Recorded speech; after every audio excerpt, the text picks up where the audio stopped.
अस्सलाम वालेकुम स्टूडेंट्स, आज हमारा क्लास 9 की फ़िज़िक्स का लेक्चर नंबर 12 है।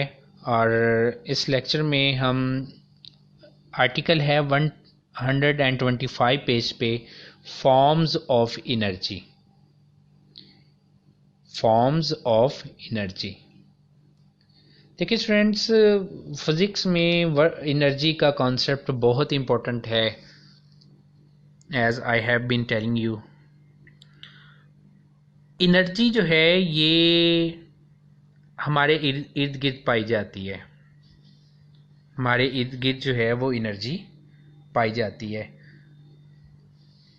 मुख्तलिफ शक्लों में पाई जाती है। फॉर्म्स ऑफ एनर्जी कहते हैं एनर्जी की शक्लें। जैसे इर्द गिर्द इंसान हम देखते हैं in different forms, in different looking, ऐसे ही है ना। इसी तरह एनर्जी भी हमें इर्द गिर्द नेचर में 7 मुख्तलिफ शक्लों में आमतौर पे मिलती है। बच्चों फिर से इस लाइन को सुने। नेचर में हमें जो एनर्जी है वो 7 शक्लों में मिलती है।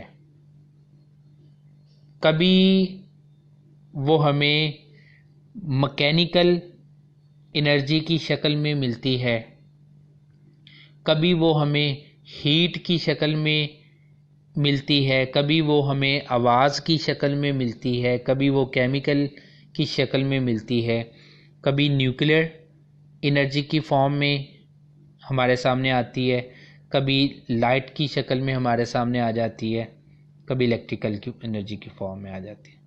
तो स्टूडेंट्स, इस तरह आम तौर पे नेचर में जब देखा गया और देख के ये पता चला कि एनर्जी की एक शक्ल ये है, अच्छा दूसरी एनर्जी की फॉर्म ये है, ओके तीसरी एनर्जी की फॉर्म, अच्छा एनर्जी इस शक्ल में भी मिलती है, ओके ये है। इस तरह टोटल 7 फॉर्म्स ऑफ एनर्जी हैं जो हमने जिनको डिटेल में देखना है। अक्सर ये पेपर में क्वेश्चन जो है वो आ जाता है, लॉन्ग क्वेश्चन में भी आ जाता है, शॉर्ट में भी वो पूछ लेता है कि right the different forms of energy, right a note on the different form of energy.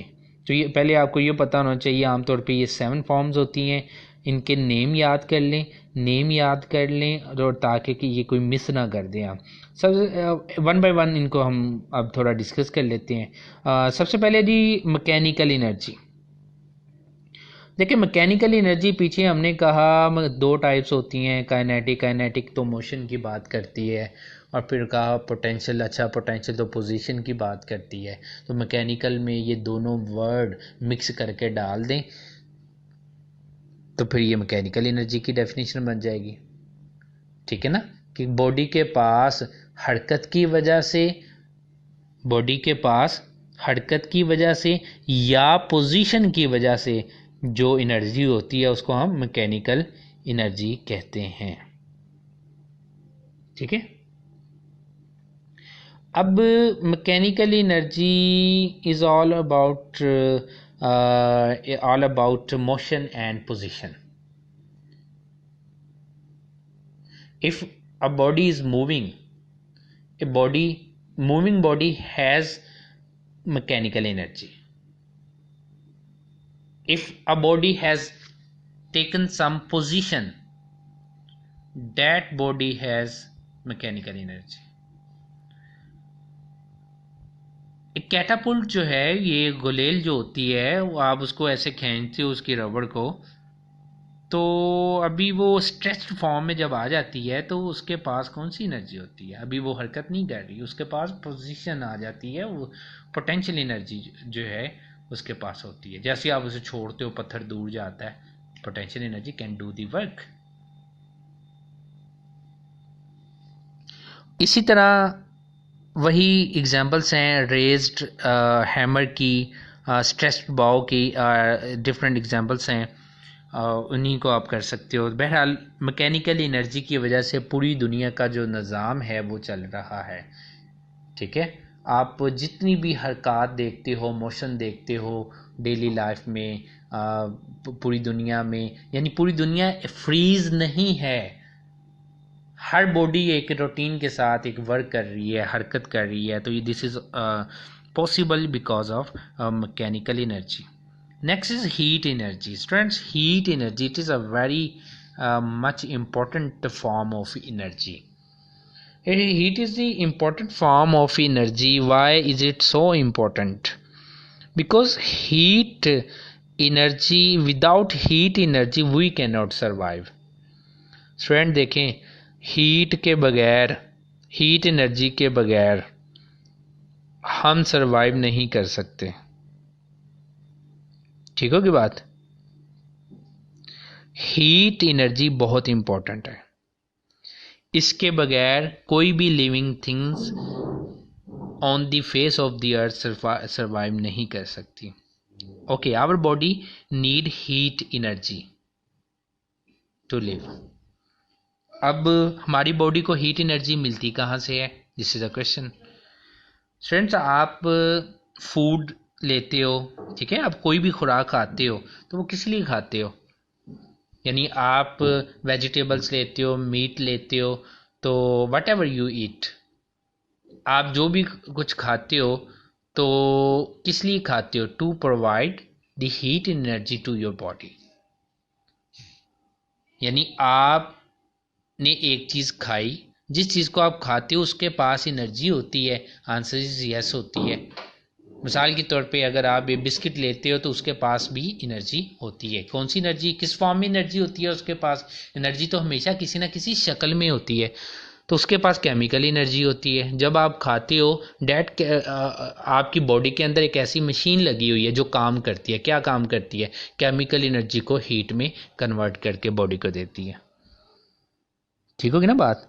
तो जो भी चीज़ आप खाते हो वो सारे के सारा उसकी कन्वर्जन होती है हीट में, और इस तरह आपकी बॉडी को हीट एनर्जी जो है वो मिल जाती है। अब हीट एनर्जी हासिल कैसे कर सकते हैं? वैसे तो biggest source of heat energy is sun. Main source जो है वो हीट एनर्जी का वो तो सन है। ठीक है, डायरेक्ट और indirect we get the heat energy from the sun. But when we need heat energy, जब हमें घरों में ज़रूरत होती है हीट एनर्जी की, तो वी बर्न फॉसिल फ्यूल्स। हम गैस को जलाते हैं, कोल्स को जलाते बर्न करते हैं, ठीक है ना। तो इस तरह डिफरेंट फॉसिल फ्यूल्स को, पेट्रोल को बर्न करते हैं, तो बर्न करके हम हीट एनर्जी जो है बहरहाल हासिल कर लेते हैं। और रबिंग प्रोसेस से भी जब दो चीज़ों के दरमियान रगड़ होती है तो वहाँ पे भी हीट एनर्जी जो है वो प्रोड्यूस होती है। बहरहाल हीट एनर्जी जो है ये हॉट बॉडीज़, जो गर्म अजसाम होते हैं, उनमें से निकलती है और कोल्ड बॉडी में वो एंटर होती है। So this is all about heat energy. Heat is the important form of energy. Sun से मेन ये आती है, और जहाँ पे ज़रूरत होती है वहाँ पे हम फॉसिल फ्यूल्स का इस्तेमाल करके हीट एनर्जी हासिल कर लेते हैं। आगे है जी इलेक्ट्रिकल एनर्जी। अब देखें, इलेक्ट्रिकल एनर्जी जो है, जैसे नाम से जाहिर है, इलेक्ट्र मीन इलेक्ट्रॉन, इलेक्ट्रिकल एनर्जी यानी ये वो एनर्जी होती है जो इलेक्ट्रॉन्स के पास होती है, उसे हम इलेक्ट्रिकल एनर्जी कहते हैं। इलेक्ट्रॉन्स के पास जो एनर्जी होती है उसे हम इलेक्ट्रिकल एनर्जी कहते हैं। और इलेक्ट्रॉन के पास जो एनर्जी होती है वो क्या करती है? वो भी बहुत कुछ करती है। जैसे टॉर्च लाइट आप चलाते हो, आपको टॉर्च लाइट क्या देती है? Light energy. तो क्या वो लाइट, उसके अंदर एनर्जी को पैदा करने की फैक्ट्री लगी हुई है? Answer is no. हम उसे इलेक्ट्रिकल एनर्जी देंगे और वो हमें लाइट एनर्जी देगी। फ्रेंड्स, एक चीज़ बड़ी इंपॉर्टेंट मैं अब लाइन बोलने लगा हूँ, इसको जेहन में रखना। दुनिया में जितनी भी डिवाइसेस हैं, जितने भी मशीन्स हैं, जितने भी इंजन्स हैं, सबका एक काम है, एनर्जी को एक शक्ल से दूसरी शक्ल में चेंज करना, नथिंग एल्स। ठीक होगी ना बात? जैसे टॉर्च है, ये क्या करती है? इलेक्ट्रिकल एनर्जी को लाइट में बदल देती है। स्पीकर क्या करते हैं, इलेक्ट्रिकल एनर्जी को साउंड में बदल देते हैं। तो इस तरह मैं कहने का मतलब ये है कि दुनिया में जितनी भी डिवाइसेस हैं ये बस एक ही काम करती हैं। वो कौन सा काम? एनर्जी को एक शक्ल से दूसरी शक्ल में बदल देना। एक इनपुट की शक्ल में हम एनर्जी देते हैं, आउटपुट में जो भी वो एनर्जी जो है वो फिर हमें मिल जाती है। अब इलेक्ट्रिकल एनर्जी जो है ये कहाँ से मिलती है? जैसे ऊपर हमने बात की हीट एनर्जी का जो सोर्स है वो मेन सोर्स सन है, फॉसल फ्यूल्स को बर्न करके भी हम हासिल कर लेते हैं। इस तरह इलेक्ट्रिकल एनर्जी का जो है वो सोर्स क्या है? तो सुने स्टूडेंट्स, इलेक्ट्रिक जनरेटर्स जो आप घरों में इस्तेमाल करते हो, बैटरीज जो आपके मोबाइल फ़ोन में भी होती हैं, ये बैटरीज जनरेटर्स ये जो हैं ये इलेक्ट्रिकल एनर्जी के सोर्सेज हैं। ठीक है, अब इनमें कौन सी एनर्जी होती है, that is the different topic. Batteries के पास केमिकल एनर्जी की फॉर्म में एनर्जी होती है, इलेक्ट्रिक जनरेटर जो है वो मैकेनिकल को इलेक्ट्रिकल में चेंज करके, बहरहाल ये डिफरेंट टॉपिक चला जाता है। ठीक है, तो इस तरह जो है इलेक्ट्रिकल एनर्जी तक आपने याद करना है, mechanical energy, heat energy and electrical energy. बाकी जो रिमेनिंग फॉर्म्स रह गई हैं इंशाल्लाह we will cover them in our next lecture. Thank you very much.